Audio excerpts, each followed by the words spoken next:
The Eclipse are normally such a cohesive unit that it's a little crazy to think that there's ever been beef among any of its members. But that's exactly what we're going to detail today. Today we're going over really the only beef that the Eclipse have ever known, and a pretty infamous one too. In the left side of the ring we have Teophun Havasa, which probably says enough if you're familiar with him.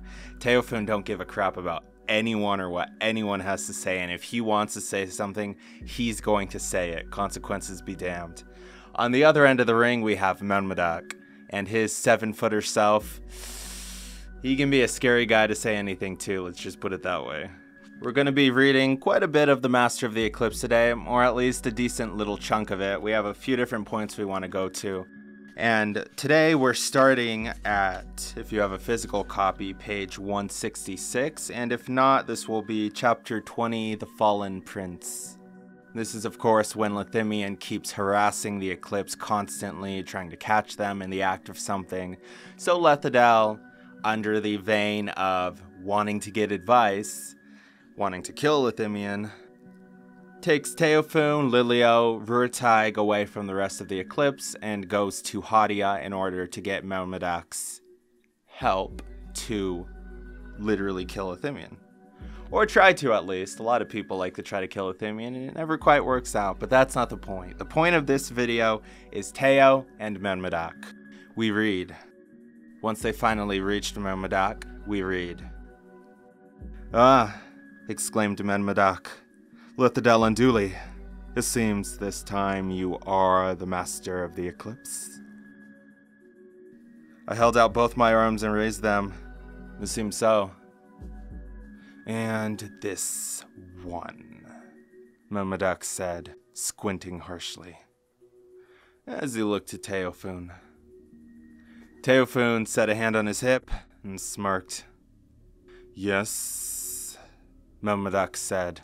"I see you're still a pompous little bastard, Teophun Harsia." Teophun raised a hand up to his face as if to say, "Guilty as charged."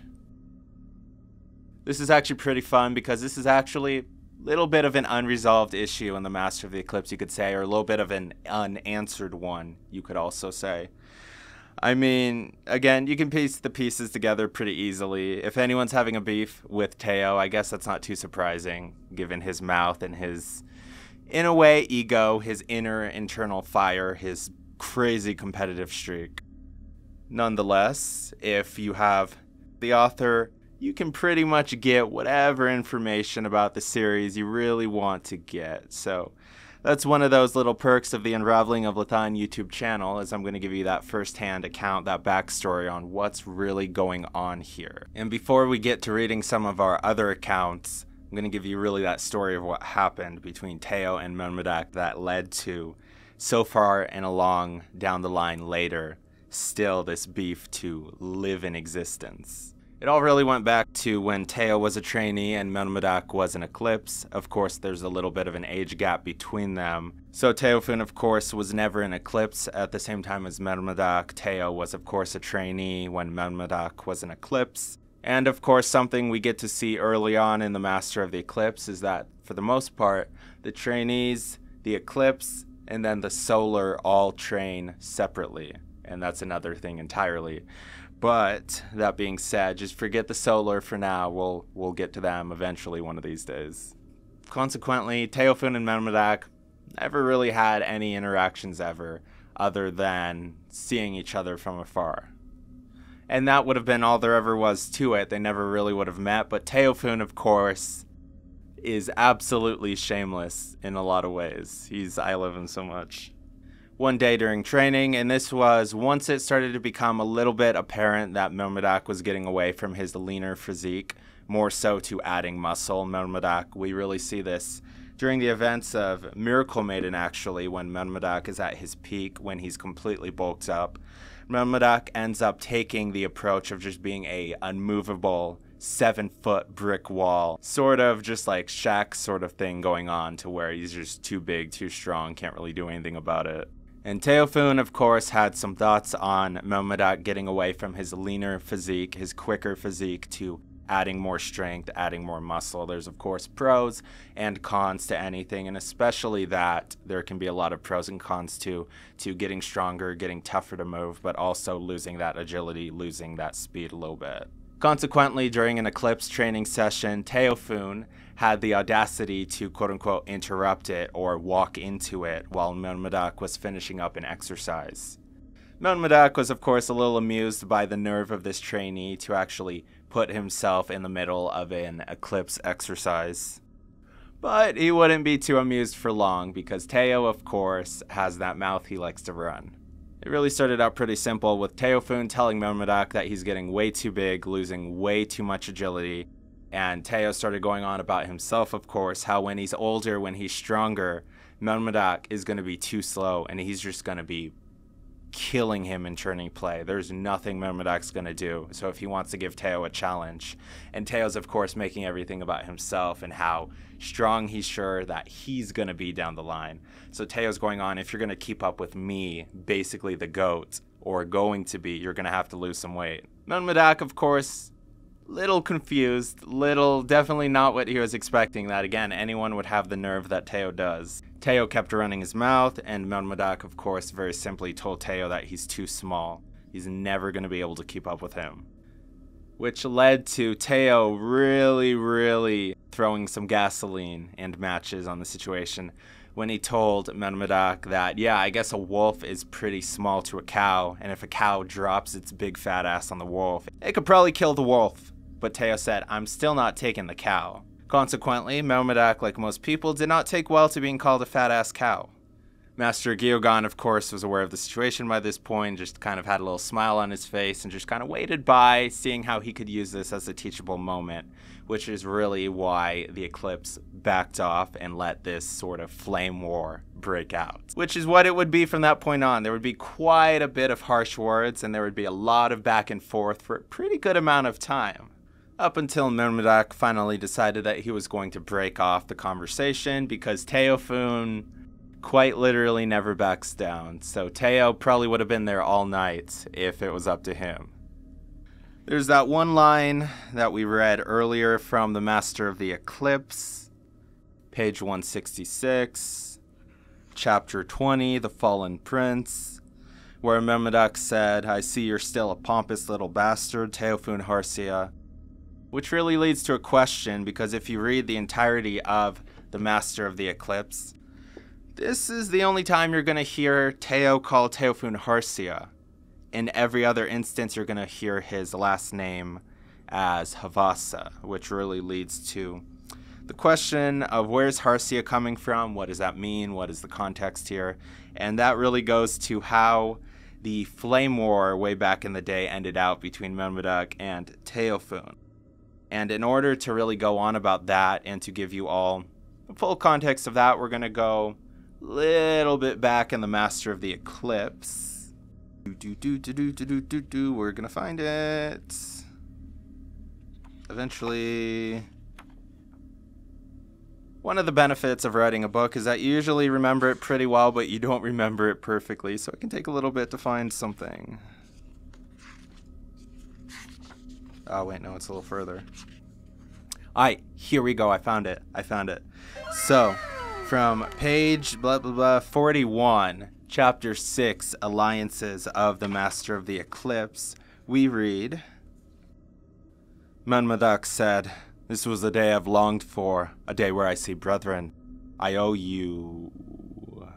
Lathine, I said. Yes, of course. Of the House of Unduli? I froze for a moment because I was so amazed with his memory.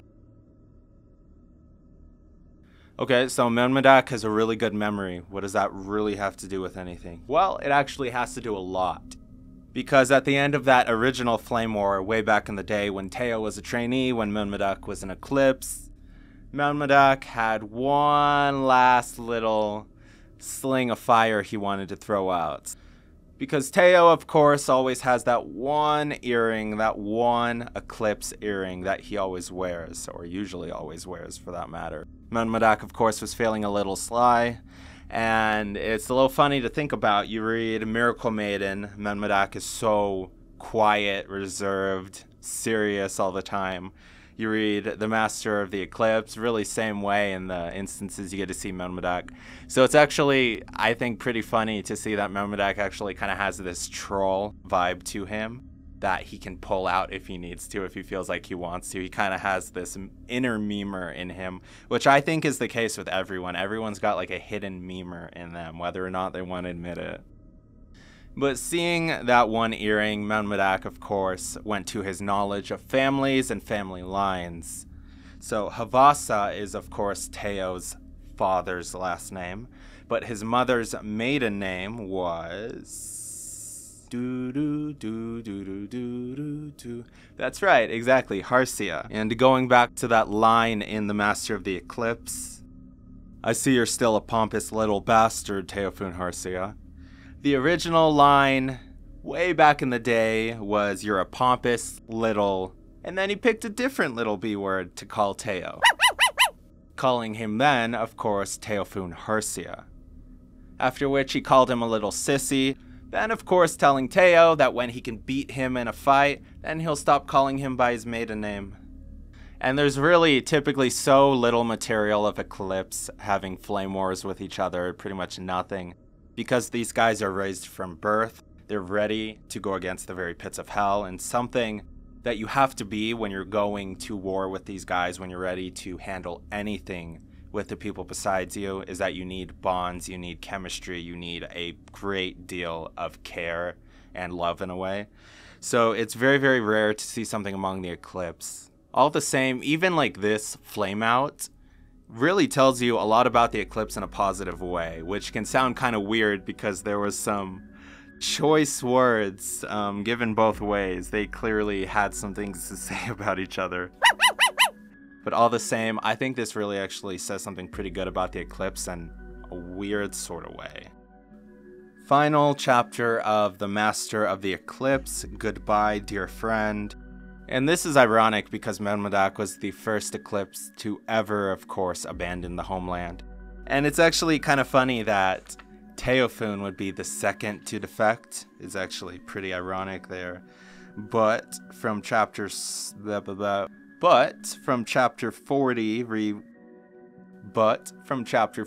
we read, I know what will happen. Teo choked through his teeth. I know what King Tethark will declare. I said, even if he does, at the least, you can go to his son. Mermadak is honor-bound to help his own. And my path will lead me back here too, I assure you of that. It's a little interesting, and we kind of have to go into Lethadel's head a little bit. And we kind of have to, in general, kind of grab some of the unsaid aspects of the Mermadak-Teo beef in order to get really a point, to really get the point of what's going on here.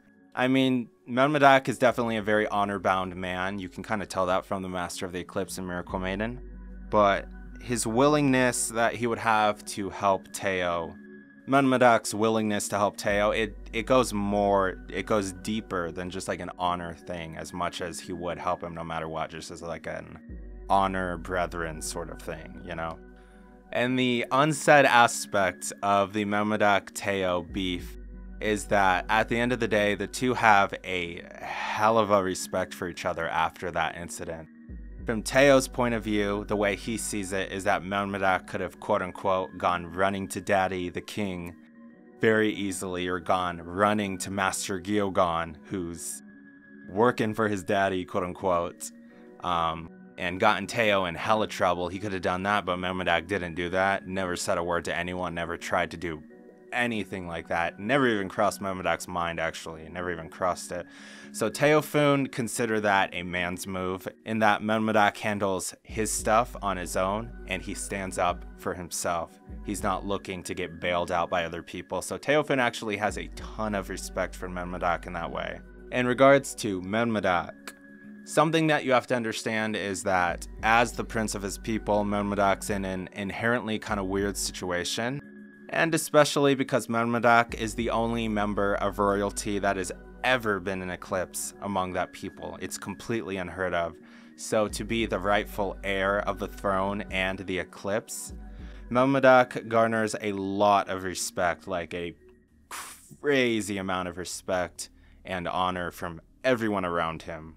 So something that Mermadak has literally actually never had in his life, or never had in his life up to that point, was someone that was willing to talk some crap to him or to steam the heck out of him, to just roast him. So in a weird sort of way, as you can really see in Miracle Maiden and the Master of the Eclipse, Mermadak doesn't stand down from anything. He's gone to some severe lengths. He fought Loshki without any fear. He went and did a lot of that underground temple stuff on his own, getting swarmed by demonic, sadist cultists. Mermadak is fearless, which is why, of course, Kea went to Mermadak specifically on how to combat fear. And Mermadak, of course, had that line about how brave people aren't people that don't get scared, they're people that get scared and fight on anyways. Consequently, Mermadak really liked that Teo was willing to put him in an uncomfortable situation to let Mermadak stand on his own. And so, consequently, that Teo would treat him in a way that nobody else ever would because of how famous he is. Mermadak actually really likes Teo. In that way, not that he would ever admit it, there's kind of like superficially and personally. Like, superficially speaking, Mermadak, it would be accurate for him to still call Teo a pompous little bastard superficially, but on a personal level, Mermadak has a lot of respect for Teo and actually genuinely does like him. The fact that Teo's willing to treat him like anyone else, like a normal person. And like really a lot of times in general, if you are famous, you lose the ability to be a normal person. It's very difficult to find anyone that's actually going to treat you how you want to be treated. You can say as much as you want, just treat me like a normal person, but a lot of times just doesn't happen that way. So for Mermadak to be able to get that sort of treatment, that just normal treatment from Teo, no special anything from Teo, Mermadak, he actually really likes that Teo's willing to treat him like that. And he respects the fact that with all the power he has, all of the ranks, all of the status, Teo's not scared of anything about him. And so Mermadak, again, has a ton of respect for Teo like that. If Mermadak had to pick one Eclipse to go to war with, he would probably pick Nynaeve, then Lethidel, then Teo third among the active Eclipse. He genuinely has that much respect for Teo, consequently, just off that one incident. And so that's really why Mermadak, more than just an honor-bound thing, would be quick to help Teo if he ever had to. And going back to the original reference in the Master of the Eclipse that really brought up their beef, you can honestly, in a weird sort of way, see sort of their reconciliation or their acknowledgement of respecting the other.